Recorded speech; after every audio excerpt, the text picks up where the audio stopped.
What's good, y'all? It's your boy, Coach Carl. Mr. 57 is the new 27. And on today's video, I'm going to tell y'all 10 things that I wish I knew before I was 17 years old. It might would have changed the way that my life turned out, even though my life didn't turn out bad, but I had to go through a lot of loops and jumps to get my life to do what it was supposed to do. You know what I'm saying? Sometimes if you'd have just done it right the first time, you wouldn't have had to go back over it and do it again. So I'm going to share with y'all, I got my notebook right here. I'm going to share with y'all the 10 things that I wish I would have known at 17. And number 10 is going to trick y'all out. Y'all really going to be bugging off number 10. So stick around to hear the whole thing. Now, number 1 is don't be in a hurry to turn 18. So many of us are walking around high school and we cannot wait to get out. Hey, look, what they say in them little motto junks, they say, listen, growing up was the worst decision I wanted to rush. It was the only thing I ever wanted to rush that didn't make much sense. When you're 17 years old, you don't got all the responsibilities that you're going to have when you turn 18. But once you turn 18, you can either graduate from high school and be a bum, you can get a job, you can go to college, you can go into the military, but whatever you do, you're going to have to do something. It ain't going to be no more sitting around collecting allowances, cutting the grass for $5, wash your mama car for $5. Now you owe her that stuff. I used to tell my sons and my daughter, when you under 18 years old, this is your house. But when you become 18 years old, this is my house, and you just a guest. So get your gear, get your car in gear, and put some money on that table to help with this rent. So, don't be in a hurry to turn 18 years old. If y'all up here and y'all 17, don't be in a hurry to turn 18. All right, number 2, stop chasing women. If you're a guy, stop chasing women. If you're a girl, stop chasing guys. My mama told me, she said I had the gift of gab, but I was using it in the wrong manner. And she wasn't lying. I was spending so much of my time chasing girls down the street that I neglected a lot of stuff that I shouldn't be doing. I stopped boxing at one point in my life because my girlfriend at the time kept saying, I need to come over. I wasn't spending enough time with her. I was spending too much time at the gym. So you give up a lot. When you're in a relationship at a young age, you give up a lot. So let's try not to give up nothing. Let's focus on something else. Let's focus on careers, jobs, making money, you know what I'm saying, living life, getting educated. Let's focus on something other than chasing the opposite sex down the street, because you can't gain nothing from that. You ain't winning. You spending. So with that being said, number 3, let's focus on education instead of chasing a job. See, a lot of people come out of high school and they so sick of being in school that the first thing they want to do is they want to go get a job so they can start making money. But let me explain something to you about the money you're going to make when you 18 years old. You making whatever the minimum wage is, and that ain't much. And to you, it sounds like a lot. When you're getting $100 or $200 a week or $300 or $400 a week, you think you're balling, but you ain't balling. The company's balling, and they having fun with you because they realize that you ain't got no education, so cooking fries is what you're going to be doing. And the education is so important. You don't realize it's important when you're young because you don't realize what you're going to need it to be able to do for you when you get older. See, all the things that you neglect to know about growing up, your mom and daddy know. So your mom and daddy's paying for your health insurance, your life insurance, and your car insurance, and paying for your car note. That's the stuff that you're going to be paying for, along with your rent, along with your water, along with your electric, along with your cable, along with your cell phone. See, all the stuff that somebody else is paying for you, you don't understand it now because you're young. But once you get older, you're going to realize that all those bills is in a backpack on my back. And now I got to go to work. So what do you want to do when you're younger? You want to get education. You want to get a better paying job so that when you get older and you need this money for these things, it won't hurt you. Now, number 4, don't live according to how much money you make. Live according to how much money you need. So many of us, we make a lot of money. Now, there's nothing wrong with if you're only making $20,000 a year and you're struggling. That's struggling, $20,000 a year. And you got a used car and you live in the hood. and you start making 30 and you get a better car and you move out of the hood. That's understandable. That's an understandable expense. But what I'm talking about is the guys that need 40. Excuse me. They need 40,000 to live, but they're making 80 and they spending 70. Now what happens if you lose your job? You lose your job and you can't get 80 on the next job or 70 on the next job. Then you have to start downsizing the way you live. So that's what I tell my kids is called being handcuffed to the job. You basically can't get out the job because you can't afford to do nothing without the job. So you don't want to live like that. You want to live according to what you need more so than according to what you want. Buy a couple of things that you want. I ain't saying you can't go out here and buy you a game system or get you a new TV or get you the new iPhone 16. I'm not saying you can't do that. I'm just saying you don't need two 16s. You don't need an 85-inch screen. You don't need a condo that's over the limit. You know, most people are paying $1,500-$1,600 for a condo. You don't need one that costs $3,000 just because you're making 80. Because now if you lose that 80,000, you can't afford the stuff you got. So live according to what you need, not according to what you make. Number 5, focus on going to the gym as opposed to focusing on going to the club. I know both of them is exercise. When you're out there hitting them dance moves, you think you're exercising. But when you're in that gym hitting them real moves, you're really exercising. Stop spending so much time in the club. The club ain't beneficial for nobody but the club owner. That's the only person that's making it out of you going to the club. I couldn't wait till I turned 21 years old. You can go to the club and you can meet people and hang out in the middle of the night, but then it's stipend and everything else you got to do the following day. So when you hung out to 3 in the morning, got to be to work at 6 in the morning, it don't balance. So you spending a lot of money in the club, you buying a lot of drinks in the club, you buying your homies drinks in the club, you winning or losing money shooting pool in the club. You got to get dressed for the club, which means you got to have club clothes. Look, stop wasting time in the club. The club don't benefit nobody but the club owner. Number 6, don't start drinking. Period. I would say don't start drinking early, but don't start drinking, period. Those calories, that sugar, you don't need that in your life. And plus, alcohol is a drug. It will get you addicted. And when it comes time to get off of it, you'll have to fight twice as hard as you did to get off of it as you did to get on it. So it's better when you leave it alone. Those empty calories are not going to be empty when they come to your stomach. It's going to poke you out. And then the older you get, the more you're going to realize that you're relying on it. Like me, I was relying on it. I used to come home from work every day. I felt like I worked hard. I needed a beer. So I stopped at the store and I bought me a 40 ounce of Coke 45 every single night.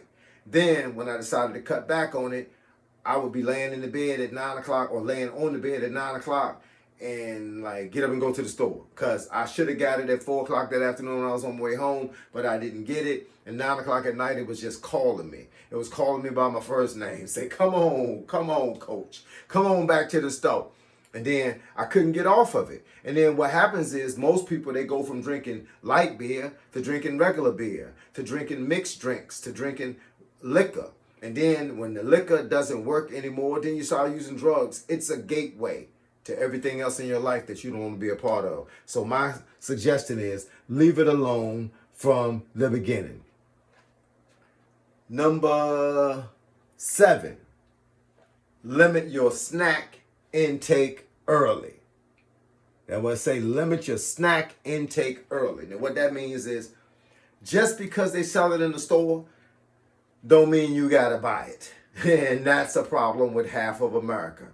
We go in the store and we walk down aisles and it's so much food that we are overwhelmed. Like my mom used to say, our eyes are bigger than our stomachs. So we go in the store and we walk around and we gotta get one of everything. I mean, I seen people walking around the store with baskets full, $300, $400 worth of grocery a week for you to go home and eat. I don't understand that. How you sit down and eat a honey bun, Pop-Tarts, cookies, and cake all in the same day? You ate more snacks than you ate real food. So my thing is, no matter whether you vegan or no matter whether you vegetarian or you eat whatever they sell in the store, don't start snacking early. Don't buy all the snacks that they sell. Limit your snacks to one snack a day if you gotta have one.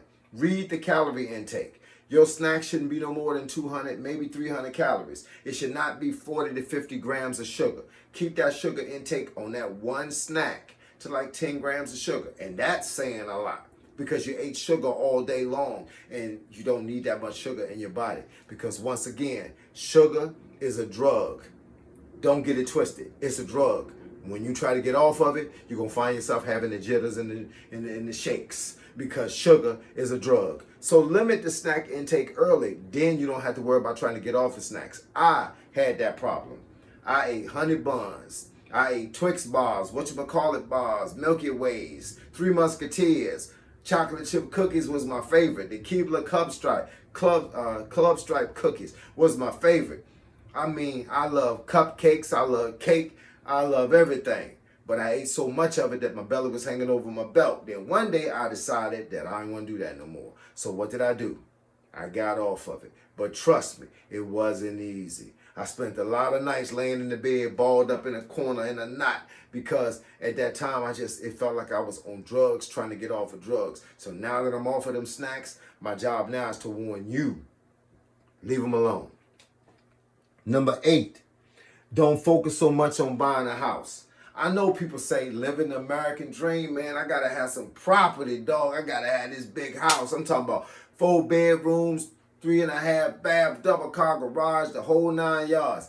But once again, if you can't afford the house, don't buy the house. It's no shame in living in an apartment. It's no shame in living in a condo. No shame in living in a townhouse. You can afford that. Get what you can afford. Not always what you want. Get what you can afford. A lot of people can afford the rent on a condo or a townhouse. Because if something breaks in that townhouse, like the stove or the refrigerator or the sink get clogged up or something, or the water heater bust, they come in and fix the junk. And they come in within 24 hours to fix whatever's broken in your house, and your rent don't go up. But trust me, I know a lot of people that own houses. I just passed a house yesterday where they digging up the whole front yard looking for them pipes in the ground because they got to redo that plumber system. Now you talking $3,000 to $5,000. You talking about all it takes is a windstorm to knock a shingle or two off your house, and then the roof is leaking, and then you got to pay for that. Every time you break your refrigerator, your wash machine, your dishwasher, or your stove, you got to replace it. If you got a leak in the house, you got to fix it. There's no call the maintenance man. It's called a maintenance team. And when you call the maintenance team, they're going to come to your house and they're going to charge you a maintenance fee. So if you can't afford a house, don't buy a house. Hey, look, people say, I want my own house. I want my own stuff. You got your own stuff in a condo. You got your own stuff in a townhouse. But you can afford it. Get what you can afford, not always what you want. I know house sounds like the American dream, and everybody out there want to own a house because it's what their mamas and daddies did. It's what their grandmamas and granddaddies did. But back then, buying a house ain't like buying a house now. They can go up on the interest rates on you like that. And when they do, the amount of money you paying from here goes to here. Once again, handcuffed to the job, trying to figure out how I can't quit my job at 67 years old when it's retirement time because I got so much stuff that I'm paying for that I can't afford. Let's see, number 9. It's a good one for y'all. Stay in church. Stay in something that's going to teach you something, that's going to give you something to get away from all this stuff that's happening in the world right now. Lord have mercy. I saw a guy drive a car into a church, then got out and started shooting up people. It was on the news on CNN the other day. Man, there's so much stuff. It was a building that had a gas explosion in New York City a couple of days ago. Man, there's so much stuff going on. You got people killing people, shooting people, robbing people, raping people, drugging people, stealing from people. Man, we need to be in church because we need to be as close as we can to God. You know, and if you don't have God in your heart, or you don't have God in your life every day, then going to church is the closest thing you can get to being involved in having your life in front of God. You get to learn from people that want the same thing you want. You get to deal with people that deal with the same thing you want. You get to hear stories, and you get to hear testimonies, and you get to hear scriptures from the Bible that talk about where our world is going and what our life is coming to and how to fix it. Unless you go to the wrong kind of church. Then you just need to switch churches. but stay in church. Stay in it at a young age. Make it part of your program. So waking up on Sunday morning is like what you're supposed to do, as reverse to what we've been doing, which is waking up on Sunday morning and going to work, because we want to keep giving the man more time so we can keep making more money. But life is bigger than how much money we make. It's bigger. It's what kind of commitment we make in our lives, and that church is a good commitment to make. The number 10. I told y'all was gonna be shocked and surprised at number 10, because y'all probably think it's buy an airplane or get a Lamborghini or something. Nope. It's spend more time with your parents. One of the things that no one ever told me when I was a kid was what it was gonna be like when my parents was gone. Most of y'all don't know what that feel like. Most of y'all are too young to know what that feel like. Most of y'all might know what that feel like. The reality is, all the things that I wanted to talk to my parents about, they left before I got that chance. All the things that I thought I would work my way up to being successful and be able to help them out, they left before I got that chance.